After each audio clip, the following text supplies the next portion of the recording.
In a world where tradition demands obedience and appearances shape destiny, one woman dares to fake the one thing her family wants most: marriage.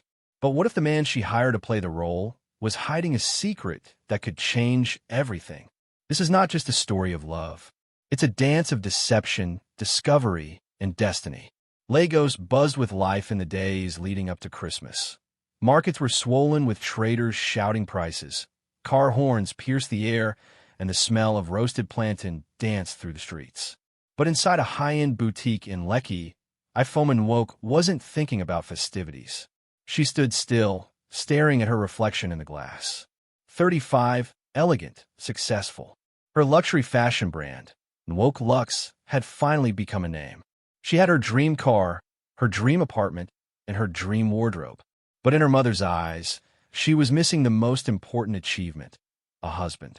Ifeoma, her mother's voice echoed in her memory. You're the firstborn. Your mates have grandchildren. Even Chika, your junior, has settled. What are you still waiting for? Her sister Chika was married with a son.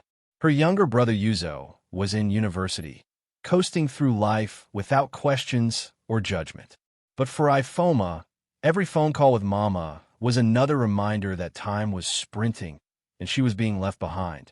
This year, she had planned to skip Christmas in Enugu. But Gil had won as always. And now she was shopping for wine and gifts when fate interrupted. A familiar voice called out, "Ifeoma, is that you?" She turned and blinked. Standing before her in worn jeans and a dusty shirt was Jeremy Okonkwo, her former university classmate. He looked older, tired. He held a bunch of bananas and a bag of Gary, but his smile was bright. "Jeremy?" she asked. They hugged, then found themselves sharing suya and cold malt on a bench outside.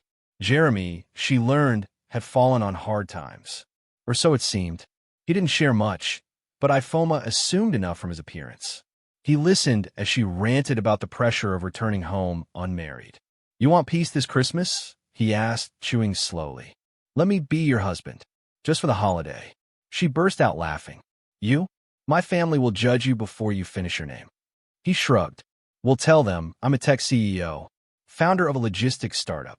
Something impressive. Nigerians love title." It was ridiculous, but it was also brilliant. They forged a marriage certificate, bought matching rings. Jeremy borrowed a blazer. Ifeoma taught him family names, quirks, history.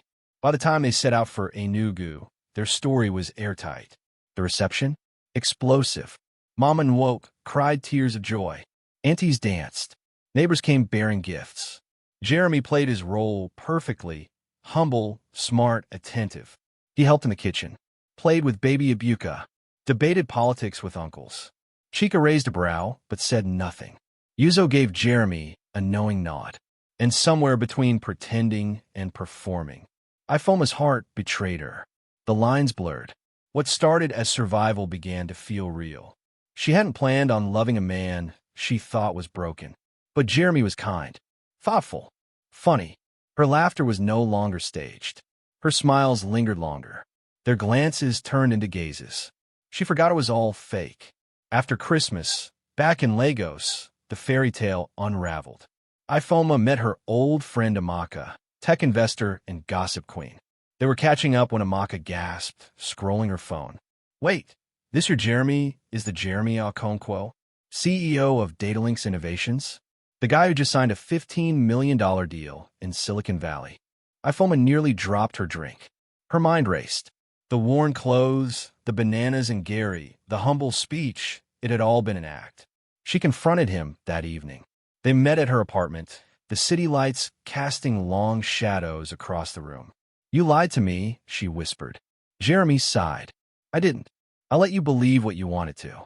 I needed to know if someone could love me without the suit and the millions." She looked at him, heart cracking. "You knew I was scared of being judged, and you let me walk into your lie." He stepped closer. "No, I walked into your life with honesty, just hidden. But what we had, that wasn't fake." She turned away, silence thick between them. "I wanted something real too, Ifeoma," he said, "and I found it with you." She didn't speak, couldn't, but in her heart, Confusion danced with longing. A week later, he asked her to meet him at the same bench outside ShopRite. There, under the same sky, with real love and no lies, Jeremy knelt. "I foamin' woke," he said, holding out a velvet box. "Will you marry me? Not for show, not for pressure, but forever." Tears flowed. Laughter escaped. The world stood still. "Yes," she whispered. 1,000 times yes. They married quietly, with joy instead of judgment. Mama Nwoke cried the loudest. Chica danced the hardest. And Ifoma? She walked into her future on her own terms, with a man who had pretended to be poor just to win a love that was priceless. Moral of the story: sometimes the people we pretend with turn out to be the most real.